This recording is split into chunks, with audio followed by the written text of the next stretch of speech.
Imagine a world where democracy was never born, where Socrates was never allowed to speak, and the Roman Empire never existed. This isn't a dystopian fantasy, this almost became our reality in 480 BC, when a massive Persian armada came within inches of erasing ancient Greek civilization forever. Picture it, the year is 480 BC.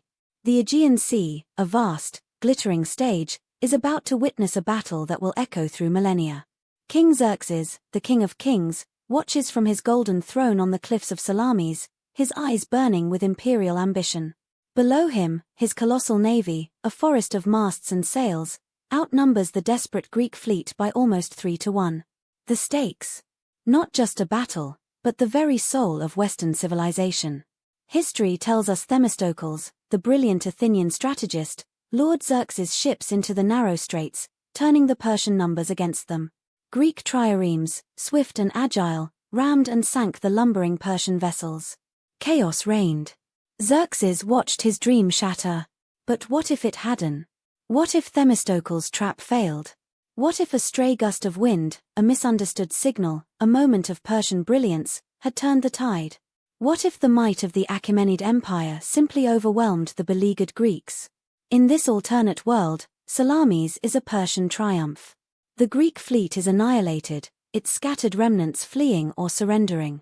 Athens, already burned, is now truly conquered.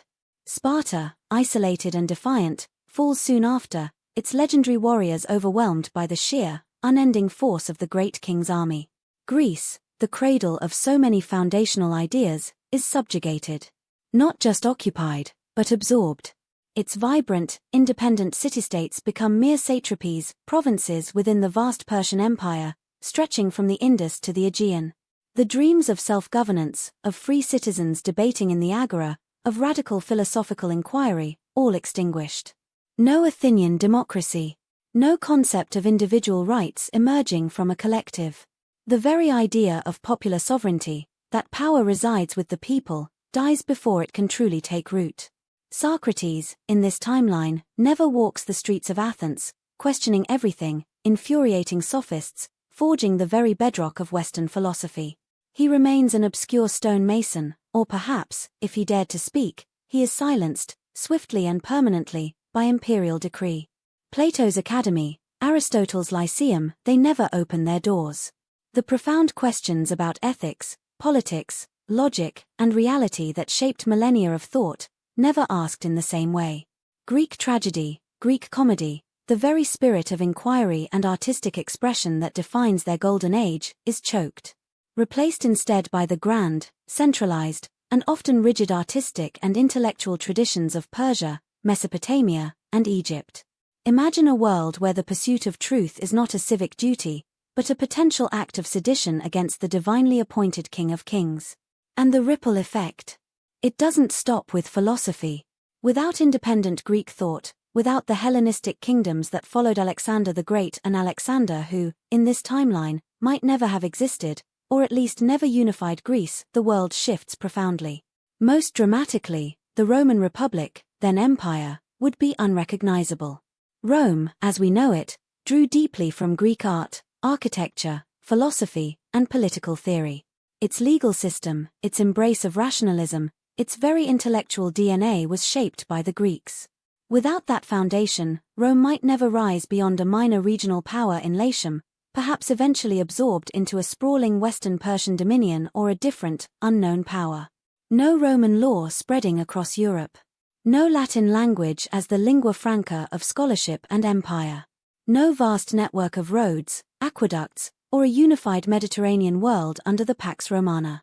The entire course of European history, and by extension, global history, diverges wildly. The Dark Ages, the Renaissance, the Enlightenment, all are predicated on the rediscovery and reinterpretation of Greek and Roman classical thought. But how can you rediscover something that was never fully created? No Aristotle to be translated by Arab scholars, no Plato to spark the Neoplatonists. The very intellectual scaffolding of Western civilization simply isn't there. Instead, the world's center of gravity remains firmly in the East, dominated by a Persian superempire, a vast, ancient power whose cultural and scientific innovations, while impressive in their own right, would have developed without the challenging, often confrontational, intellectual spirit born of the Greek city-states.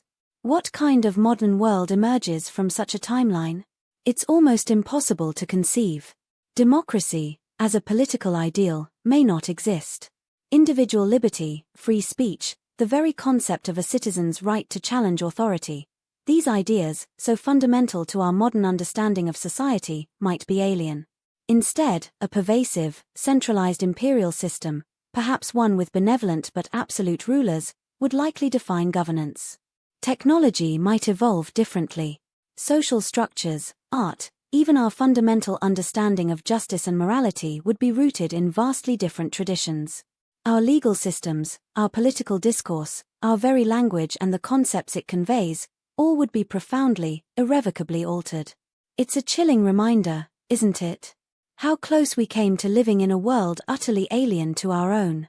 A single battle, a single moment of fate, standing as the fragile hinge upon which the very foundations of our present reality precariously balanced.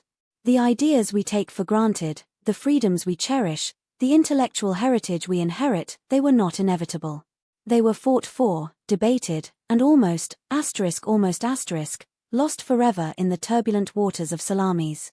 Makes you wonder, doesn't it?